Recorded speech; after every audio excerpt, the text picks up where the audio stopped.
In this video, I'm going to take you through some of the treatment available to you if you have plantar fasciitis. We're going to talk about the gold standard things that you should be doing. We're going to talk about some of the adjuncts that you can try along the way as well, and make sure you keep watching until the very end, because I'll also be going through some of the options available if, unfortunately, the conservative treatment hasn't improved your pain. And I'm going to start right now.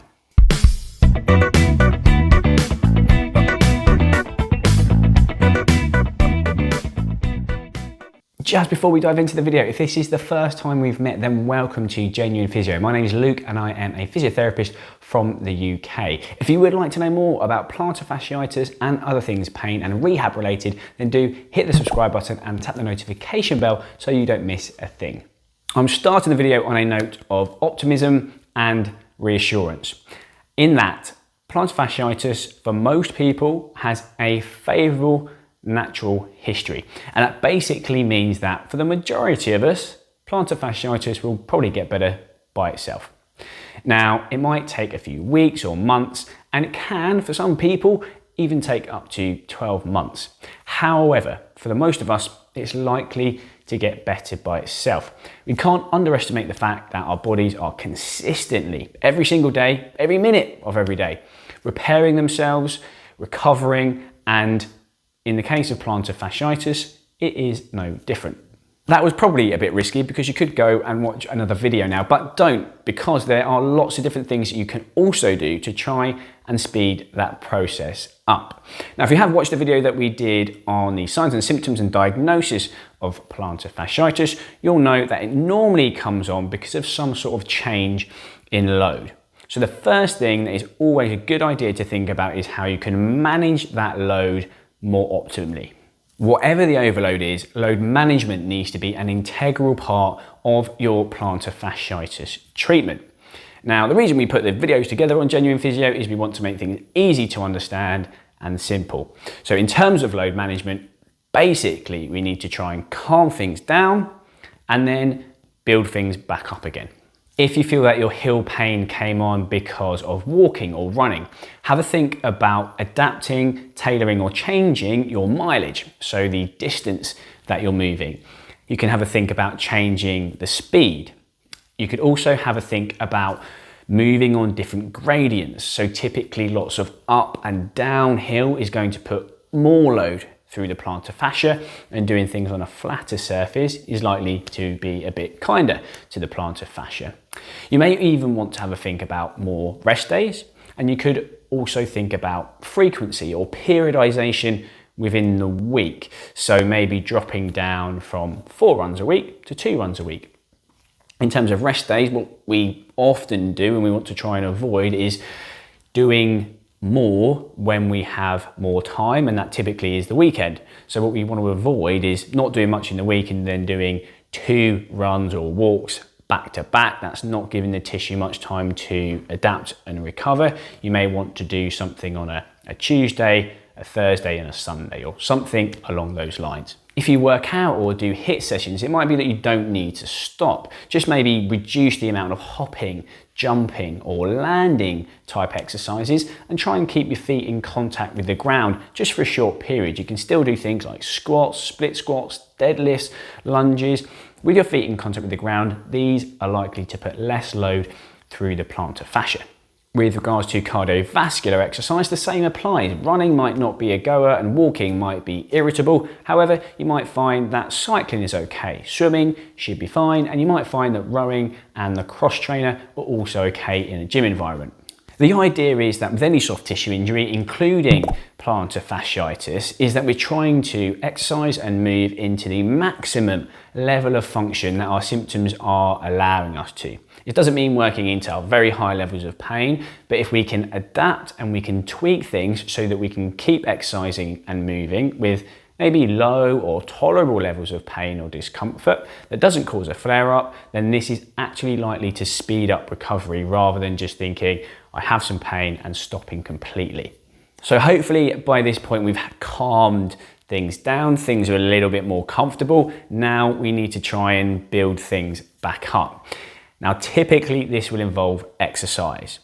Now when it comes to plantar fasciitis, there's 2 types of exercise that you can consider.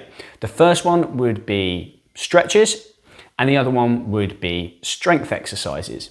The current evidence that we have here at the moment, at the beginning of 2022, points more towards the fact that stretching is beneficial for plantar fasciitis.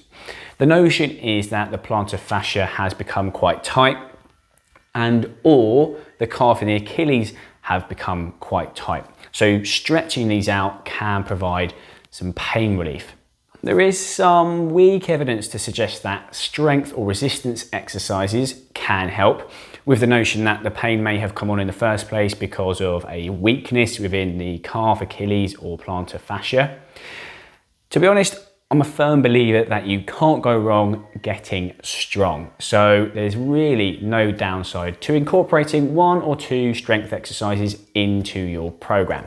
I won't be going through specific exercises in today's video. There are whole videos on the channel going through stretches for plantar fasciitis and strength exercises for plantar fasciitis. Once they're up, you'll be able to find them above my head and also in the description below the video.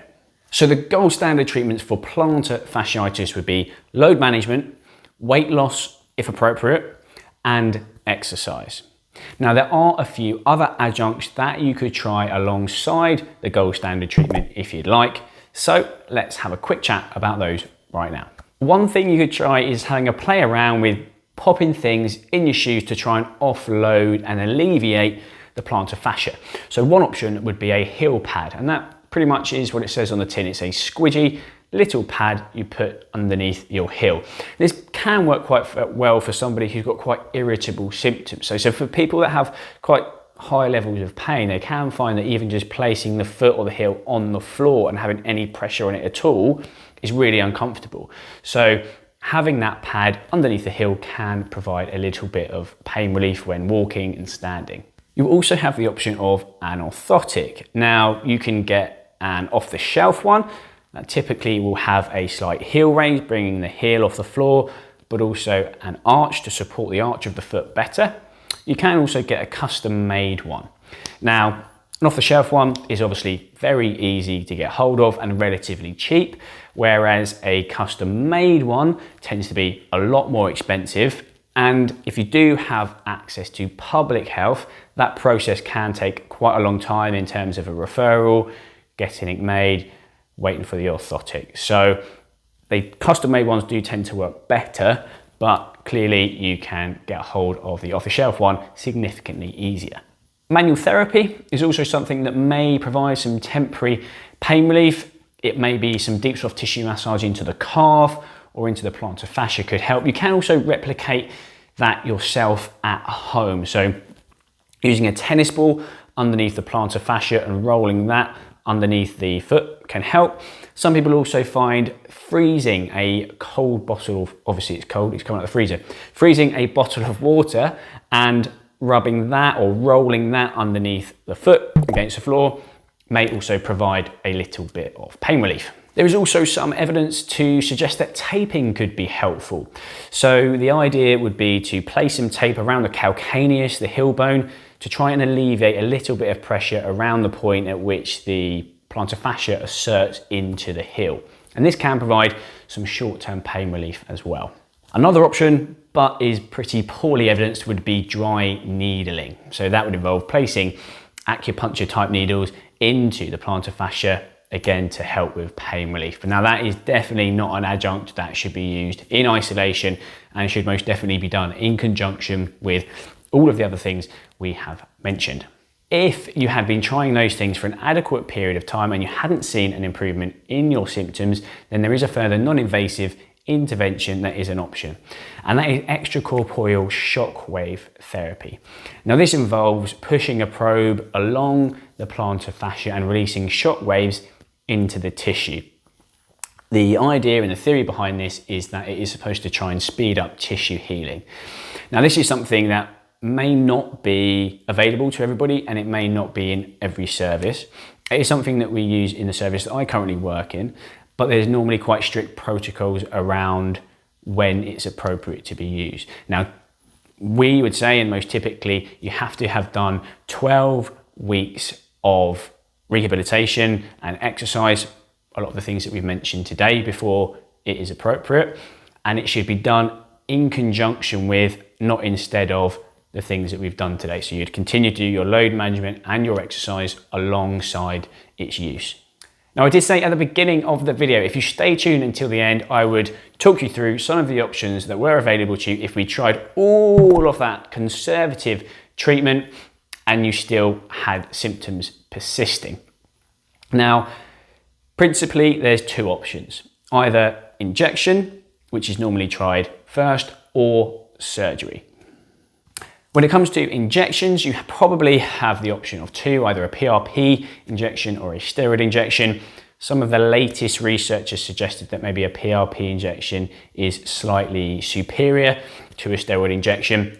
Although steroid injections can maybe help with short-term relief, but actually symptoms can come back afterwards. The other thing that's important to note with a steroid injection is that the steroid within the injection can actually decrease the integrity of the tissue, and there is a small risk of rupture to the plantar fascia. With regards to surgery, the most common type of surgery would be a plantar fascia release. But again, the evidence behind the success rates with a plantar fascia release are not that good. So when it comes to both invasive types of interventions, injections and surgery, the key here is they are absolute last resort, and it's really important to try and engage as much as possible with all of the conservative things that we've mentioned in today's video. I really hope that helped. If it did, let me know below the video which treatment intervention helped you with your plantar heel pain the most. And you can, if you want to, show your appreciation by hitting the like button. And if you're new around here, subscribe and tap the notification bell so you get notified every time we release a new video and you won't miss a thing. If you do like today's video, there's every chance you'll like the video that I have put together on diagnosing plantar fasciitis, and there is a video on the channel to help you with some exercises for your plantar fascia pain at home. Until then, I'll see you again very soon.